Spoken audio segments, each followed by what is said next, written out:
안녕하세요. 저는 캐나다 워킹홀리데이 발표를 맡은 워홀프렌즈 12기 김동찬이라고 합니다. 먼저 목차는 이런 식으로 구성이 되어 있고요. 캐나다 워홀의 기초부터 제 워홀 생활 경험담까지 진행을 할 예정입니다. 먼저 캐나다 워킹홀리데이를 가려면 제일 먼저 캐나다에 대해 알아보는 게 중요한데요. 제가 꼽은 캐나다의 특징으로는 대표적으로 다양한 볼거리, 그리고 여유로운 분위기, 친절한 사람들, 마지막으로 여러 문화가 섞인 다문화를 꼽았는데요.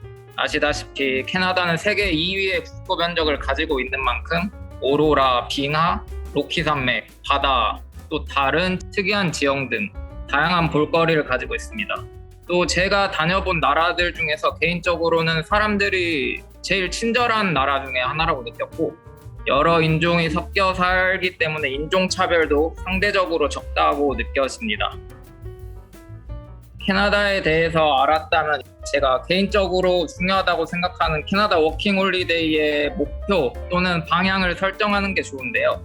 보통은 크게 영어, 그리고 경험과 여행, 돈 이렇게 목표를 많이 나누시는데요. 이 중에서 2개 이상의 목표를 달성하면 매우 좋겠지만 현실적으로는 쉽지 않습니다. 그래서 꼭 이루고 싶은 목표 하나를 정해서 하나라도 이루기 위해 노력하는 것이 좋다고 생각합니다. 저의 경우는 목표가 경험과 여행이었고, 결과적으로 상당히 만족스러운 워홀 생활을 했습니다. 다음으로는 지역 선정인데요. 제가 여기 글에서도 장황하게 써놨지만 결론은 본인의 라이프 스타일을 아는 것이 중요하다는 내용인데요. 최소 몇 달에서 최대 1년까지도 살 수 있는 지역을 골라야 하기 때문에 본인이 평소에 뭘 선호하고 나는 이거 없으면 못 산다 이런 것들을 잘 파악해서 거기에 맞는 지역에 가서 사는 것이 좋습니다. 예를 들어서 파티 이런 거 좋아하시는 분들은 캐나다의 어떤 대자연과 맞지 않으니 그나마 대도시인 밴쿠버나 토론토를 선택하는 것이 좋겠죠. 여기에 대해서는 제가 가봤던 도시별로 정리를 해둔 내용이 있는데요. 맨 처음 표지에 나왔던 제 인스타그램 아이디로 들어가 보시면 스토리 하이라이트 첫 번째 그 내용을 정리해뒀고, 또 네이버 워킹홀리데이 카페 워홀프렌즈 꿀팁 정보 칸에도 정리가 되어 있으니 참고하시면 좋을 것 같습니다.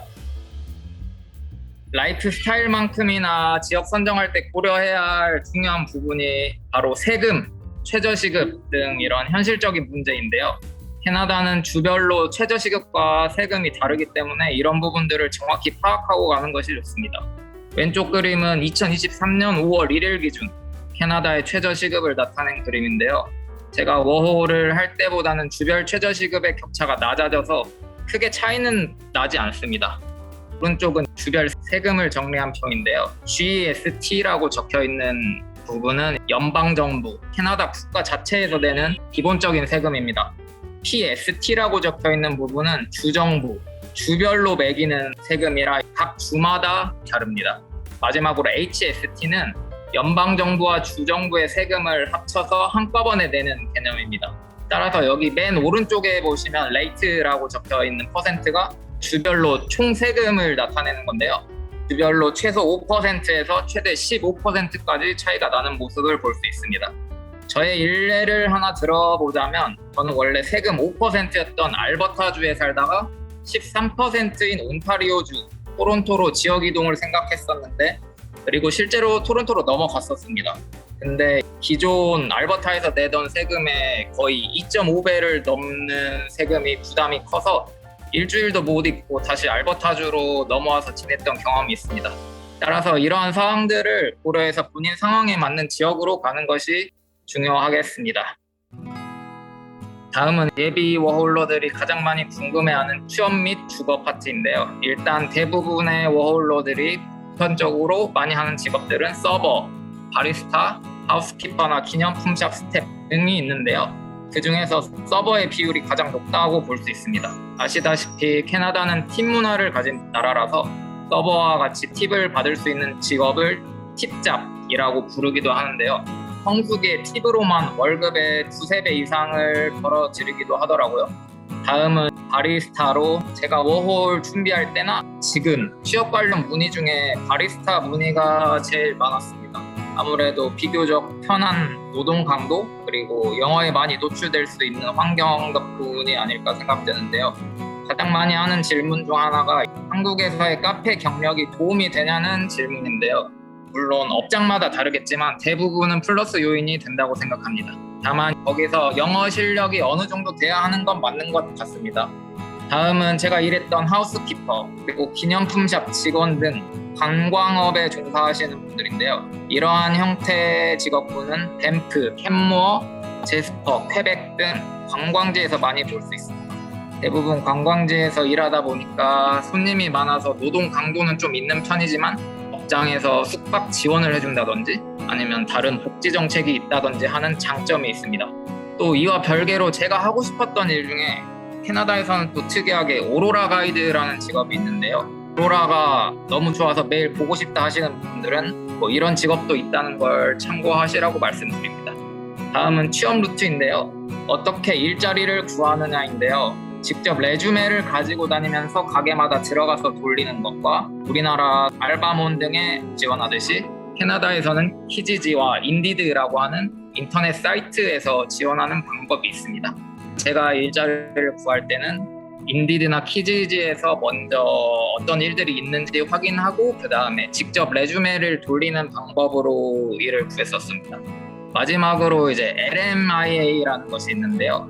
지금 워홀 단계에서는 굳이 알 필요가 없지만 혹시 워홀의 목표가 영주권이라든지 워홀을 하다 보면 캐나다에 조금 더 길게 살아보고 싶다라는 생각이 들 수도 있는데 그때 고려해봐야 될 것이 바로 이 LMIA입니다.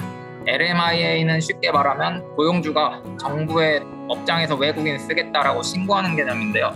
이렇게 LMIA로 일하게 되면 파트타임으로는 일할 수 없고 대부분 정규직이나 슈퍼바이저로 일하게 됩니다.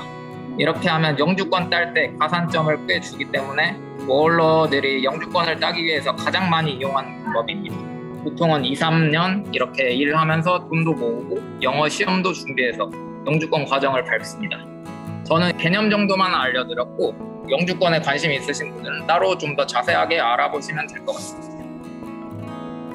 다음은 주거 부분인데요. 저 같은 경우는 아까 말씀드렸던 하우스키퍼 일을 하면서 호텔에서 제공해주는 직원 숙소에서 지내서 주거 문제를 해결했습니다. 하지만 보통은 직접 집을 구해야 하기 때문에 집 구하는 사이트들에서 알아보고 구해야 하는데요. 캐나다 내에서 많이 쓰이는 사이트는 대표적으로 키지지 그리고 페북 마켓플레이스가 있습니다. 한국 워홀러들 사이에서는 다음 캐스모 카페나 네이버, 캐나다 워킹홀리데이 카페에서도 이런 거래들이 이루어지기도 합니다. 주거 형태나 조건이 다 다르기 때문에 잘 알아보시고 근처 집들 묶어서 뷰잉 메시지라고 하거든요. 집 주인한테 내가 너네 집 보러 간다고 이렇게 하시고 직접 꼼꼼하게 집을 가서 확인해 보시는 게 가장 중요합니다. 다음은 제 1년 동안의 워홀 생활 경험인데요. 먼저 워킹 부분입니다. 앞에서 잠깐 말씀드렸지만 저는 캔모어와 밴프라는 곳에서 하우스키퍼 일을 했고요. 캔모어와 밴프는 로키 산맥이 위치한 도시들입니다. 그렇기 때문에 매일 일을 하면서도 로키 산맥을 볼 수 있었고 근처에 여행 가기 좋은 곳들이 많았습니다. 일은 캔모어에서는 랏지라는 오두막 형태의 숙박시설에서 일했고 밴프에서 두 번째로 좋은 림락이라는 4성급 호텔에서 일했습니다. 두 곳에서 일해본 결과 근무 환경이나 복지, 영어 쓸 수 있는 환경까지 림락 호텔이 압승이었습니다. 캔모어에서는 제가 네이버 캐나다 워킹홀리데이 카페에서 일을 구하고 갔었어서 그때는 가보니까 한국인들이 일하는 곳이더라고요. 그래서 그때는 한국인들과 일을 했었지만 림락에서는 100명이 넘는 직원 중에 한국인이 저 포함 4-5명이었고 대부분은 저와 같이 캐나다로 워홀 온 외국인 친구들과 일을 많이 했습니다. 일을 배우는 것부터 일 시작하기 전 브리핑 시간까지 모두 다 영어로 진행되기 때문에 영어를 어느 정도 하는 것이 좋고 그리고 영어 늘기에도 생각보다 괜찮은 환경입니다. 또 일을 할 때는 그냥 노래 들으면서 해도 뭐라고 안 하는 분위기고 몇백만 원짜리 뷰를 가진 방에서 그 뷰를 보면서 청소하는 것도 재밌었습니다. 또 밴프는 거의 매일 이벤트가 있었어서 일 끝나고는 같이 일하는 친구들과 매일 놀러 나가는 분위기입니다. 물론 가기 싫으면 안 가도 되지만 저는 개인적으로 술을 좋아해서 매일 그 친구들과 놀고 일하고 이렇게 반복을 했습니다. 그래서 끈끈하게 그 친구들과 이어져 있고, 작년에도 제가 유럽 여행 갈 때 그 친구들 집에서 자고 같이 놀고 했던 좋은 기억이 있습니다. 다음은 홀리데이인데요. 사실 저는 워킹과 홀리데이가 잘 섞여서 구분 짓는 것이 의미가 없었지만, 굳이 꼽으라고 한다면 저는 첫 번째는 일 그만두고 떠났던 한 달간의 미서부 로드트립, 그리고 뉴욕 여행, 그리고 워킹 홀리데이가 아예 끝나고 떠났던 남미 여행을 꼽을 수 있겠습니다. 캐나다 워킹 홀리데이의 장점이라고 하면, 물론 캐나다 국내 여행도 있겠지만 미국과 남미가 가까워서 여행 다니기 편한 점을 저는 이제 꼽는데요.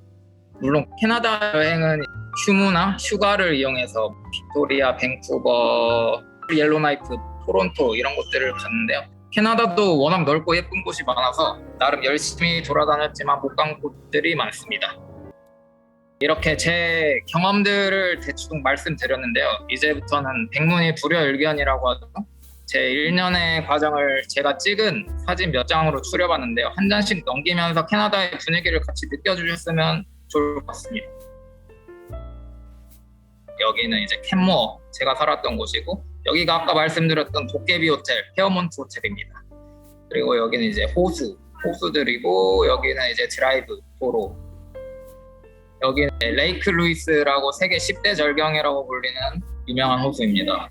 여기도 레이크 루이스를 위에서 바라봤을 때 풍경이고요. 여기는 모레인 레이크, 여기는 페이토 레이크라고 곰 발바닥 모양의 호수로 유명한 곳입니다. 여기는 이제 빅토리아. 7월에 캘거리에서는 스탬피드 축제라고 세계 최대 로데오 축제를 합니다. 이런 축제들도 한번 가서 즐겨보시면 좋을 것 같습니다.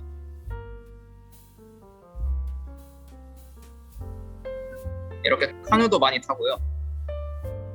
그리고 정말 운이 좋으면 집 앞에서 이렇게 오로라를 볼 수도 있습니다.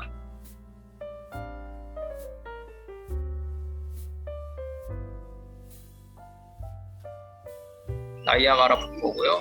겨울에도 설경이 참 아름답습니다.